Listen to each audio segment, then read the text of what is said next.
Everybody, delighted to say I'm joined now on McLean's TV by Northern Ireland's real superstar, or a record goal scorer, of course, the one and only David Healy. David, we're sitting here in McLean's 10 years ago.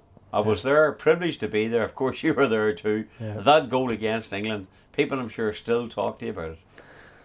You would think it was the only goal I ever scored, Logie, to be honest. You know, people always say, no matter whether I'm out walking about Belfast or schools football or anybody sees you in a bar in Belfast, people just say, what about that goal? And I'm like thinking, well, there was 35 other goals, but the goal against England was special, and beating England, I think in any sport at any level, is people from Northern Ireland, people from this side, the English people sort of have that slightly arrogance about it, and they're coming over, they're expecting. I can remember watching the news on the night, and they were saying it was going to be 4-0, it's going to be 5-0. We took a bit of a tanking at Old Trafford early in the campaign, 4-0. So that was our little opportunity to sort of dig in and sort of think, you know what, this isn't going to happen tonight, and thankfully we did. Interesting, in the build-up to it, Laurie Sanchez and Sven Goring Eriksson had an event in London. Right. And we went across, and I remember asking the question of the England manager, and I says, so Northern Ireland are a good team, where's the real threat?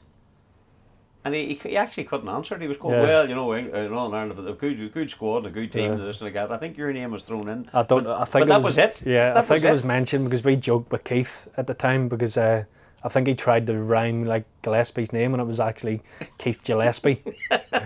So we were joking. From then on, a little while after that, we were calling Keith Gillespie after, because Swen had tried to,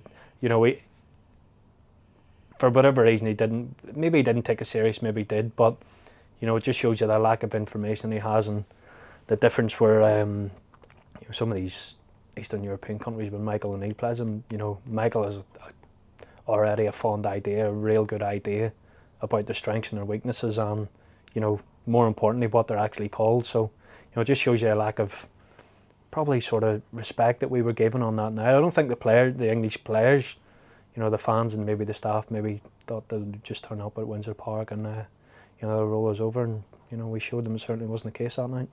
See, but there were glory days, weren't there? Like, you look at speed, you look at all the other things. It was a fantastic trip to be on, wasn't it? It was, and for me, I grew up, I went to Windsor Park with my dad when I was a kid, so I look at the new Windsor Park now, and I think it's something that I'm passionate about. Some of our younger kids now thinking, wouldn't it be great to play at this new Windsor Park, the new arena, whatever it's going to be called, whatever the naming rights, I'm sure. But for me as a kid, it was always about, I'd love to play at Windsor Park. I didn't see, the flaws it had in the stadium, or the pitch that was poor, and the changing rooms that was poor. I just wanted to play at the National Stadium or Windsor Park, and I said when I retired, Windsor Park was my Wembley. So to get the opportunity to say, go on that ride, all I ever wanted to do was play football, and to be fortunate enough to play at the level. I was a supporter playing for Northern Ireland. And still now, since I've retired, I haven't missed a game. Well, I've missed one, but I haven't missed a game. So, to get that, to be good enough, or to be chosen to be good enough to play for your country at that level was, such an honour. You talk about the trip. I remember a lot of the away trips, and Northern Ireland fans were so passionate, and they made the old Windsor Park a real fortress. We can only hope that the new Windsor Park, and it really does look fantastic, that they're going to make that into a fortress as well too, that other teams will not want to come to Windsor Park, or whatever they're going to call it in the future, and play there. I think that's the main thing, and when teams probably did turn up at the old Windsor, they were probably thinking, oh no, what are we getting here?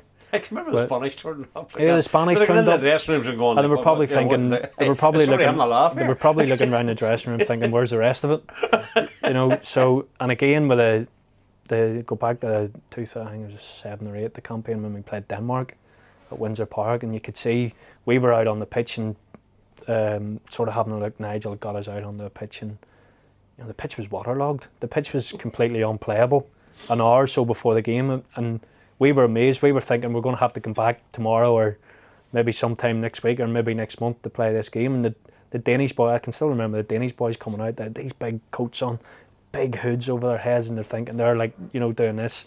There's no chance this game's on tonight. So when we got in the dressing room, Nigel says, they don't fancy us. The Danes don't fancy us. You can see the pitch is awful. It should have been cancelled. It actually should have been cancelled, and we're out. We're splashing through the puddles when we're ready, and Nigel's getting us fired up in the dressing room saying, once this game kicks off, you know, we're going to do this and we're going to do that and we're going to do everything that we planned.